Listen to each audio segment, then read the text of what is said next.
हैदराबाद में deputy commissioner Fawad Ghaffar Soomro जी हिदायत ते मुख्तियारकार सिटी पारां तालके सिटीअ जे मुख़्तलिफ़ मार्केटुनि में फ़नकारनि ऐं अदाकारनि सां गॾिजी माण्हुनि खे कोरोना वबा बाबति आगाही ॾिनी वई।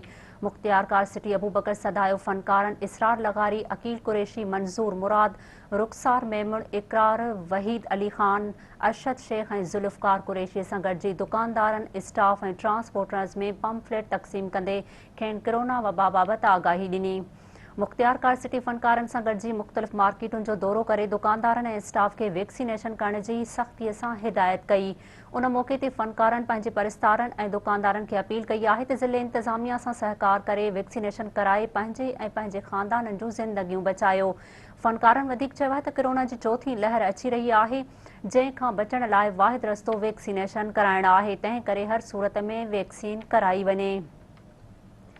फ़नकारनि डिप्टी कमिश्नर हैदराबाद फवाद गफ़ार सुमरो जी कावशुनि खे साराहींदे चयो आहे त कोरोना जी पखेड़ लाइ DC फवाद गफ़ार सुमरो तमामु बहितरीन कोशिशूं वरितियूं आहिनि, जंहिंखे खेसि ख़िराज तहसीन पेश करियूं था।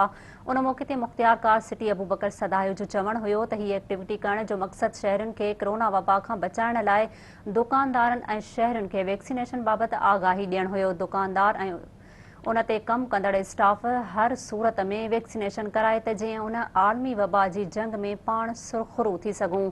ॿी सूरत में वैक्सीनेशन न कराईंदड़ दुकानदारनि ख़िलाफ़ क़ानूनी कार्रवाई कई वेंदी।